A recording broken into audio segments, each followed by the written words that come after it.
ये 8 लक्षण प्रकट होने लगते हैं जिसके ऊपर प्रभु की कृपा होती है।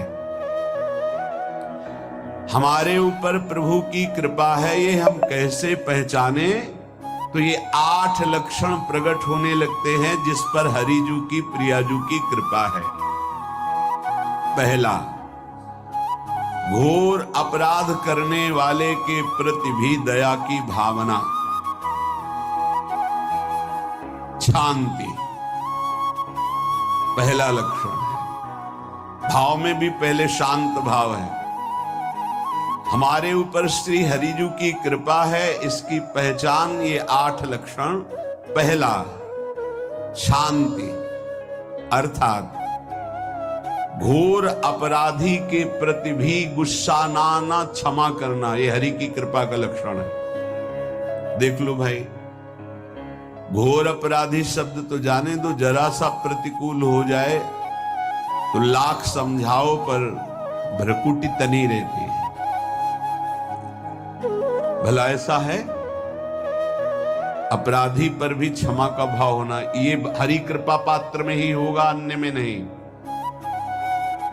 तो अगर अपने हृदय में ऐसा लगे कि ऐसा नहीं है तो हरिजू से प्रार्थना करनी चाहिए कि कृपा करो, मेरे में सामर्थ्य आवे। दूसरा, अनुसूया, वो किसी भी के प्रति कभी भी कोई दोष दर्शन ही नहीं करेगा। दोष कथन, दोष श्रवण की तो बात जाने दो। अनुसूया, दूसरों के गुणों में दोष ढूंढना ये नहीं होता, हरि कृपा पात्र में ही नहीं होता। ये सब भजन के नाश करने वाले।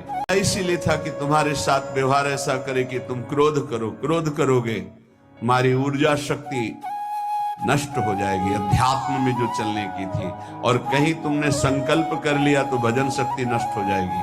तो अगर भजन बल है तो गया, जरूर उसको दंड मिलेगा, पक्का मिलेगा, 100% मिलेगा, लेकिन आप खाली हो गए। ना भजन करने की वृत्ति रहेगी और ना भजन रहेगा, दोनों बात। अनुसूया, किसी के सद्गुणों में दोष देखना, गुणों में दोष ढूंढना, ये हरि कृपा पात्र में नहीं होता। ये बहुत मंगलमयी बातें हैं जिससे हमारा भजन मार्ग पुष्ट होता है। तीसरा, वो बाहर से और भीतर से पवित्र रहता है, हरि कृपा पात्र।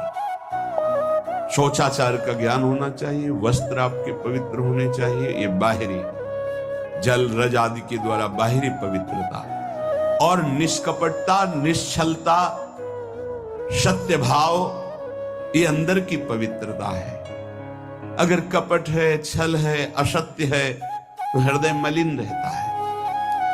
भीतर और बाहर से पवित्र रहना, इसमें खास बात क्या है? भीतर और बाहर से पवित्र रहने में, भीतर और बाहर से सदैव पवित्र कौन रह सकता है? तो बोले, जो पुंडरीकाक्ष भगवान श्री हरि का प्रियाजू का स्मरण करता रहता है, शवायाभ्यंतर शुचि, वो बाह्य और अभ्यंतर दोनों से पावन रहता है। तीसरी जो कृपा का लक्षण है, अर्थात वो सदैव भगवत चिंतन परायण, शौचाचार का पालन करने वाला, बाहर और भीतर से हरि कृपा पात्र पवित्र रहता है। चौथा, ऐसे कार्यों का अनुष्ठान न करें जिनमें हमारा भजन छूटता है, जिनमें सत्य छूटता है, जिनमें भगवत भाव छूटता है। जैसे आपके ऊपर कृपा हुई, आप भगवत मार्ग में चल रहे हैं, अब आप ऐसे सांसारिक कार्यों का अनुष्ठान कर रहे हैं जिनमें आपकी चित्तवृत्ति बिल्कुल भगवत विमुख हो रही, तो जीवन का लाभ क्या होगा? लाभ तो है भगवत स्मरण सहित। कल एक ने प्रश्न किया कि मैं खाता तो नहीं हूं लेकिन मांस के दुकान में मांस बेचता हूं, होटल आता, क्या उचित है? ये उचित कैसे हो सकता है? तुम और भी तो व्यापार कर सकते हो। जरूरी है धर्म का पालन करने की इच्छा करते हो, धर्म आचरण करते हो, ऐसा नहीं। तो विरत बहुकर्मा, उन कर्मों से हमें विरत रहना है जो हमारे धर्म के विरुद्ध है, जो भजन के विरुद्ध है। हरि कृपा पात्र ऐसे कर्मों का अनुष्ठान कर ही नहीं सकता। अपने भजन का फल देखना भगवत कृपा पात्र की, सबको प्रदान कर देना। हिम्मत है? अपने भजन, इतनी मेहनत से किया हुआ भजन, सर्वे संतु निरामयः। यहां तो कहते महाराज, एक माला रोज आपके लिए करता हूं कि आपकी बीमारी ठीक रहे, तो शेष किसके लिए करते हो प्रभु? शेष अगर इष्ट और गुरु के लिए तुम्हारा है कि एक माला करते तो फिर इतनी माला करते तो हमें क्या होगा? सब आपको दे देंगे तो हमें क्या होगा? तभी भजन का रहस्य नहीं जाना। छठवां, अपने भजन से अपने लिए कुछ भी ना चाहना और दूसरों की तो बात जाने दो, दूसरों से कुछ ना चाहना ये तो ठीक है, अपने भजन से अपने लिए कुछ ना चाहना है हिम्मत। देखो ये हरि कृपा पात्र में हिम्मत होती है। अपना भजन अपने प्रयोग में ना लाना, इसका भी आंतरिक रहस्य है। अपने प्रयोग में आप शरीर को लेकर के बोलेंगे, अगर स्वरूप को लेकर तो प्रयोग की कोई वहां जरूरत ही नहीं, स्वरूप पूर्ण काम है, वहां कोई अभाव नहीं। जब आप कोई भाव अपने लिए करेंगे तो देह भाव होगा, देह भाव से किसी विषय की मांग होगी। विषय पूर्ति भजन का फल नहीं होता, भजन का फल होता विषय निवृत्ति। बहुत जोर की बात है, कैसे समझ? अपने भजन का भी फल अपने लिए नहीं, दूसरों से कुछ चाह रखना तो बात ही जाने दो, भजन से भी कोई अन्य सुख की चाह नहीं हुई। क्या चाहिए?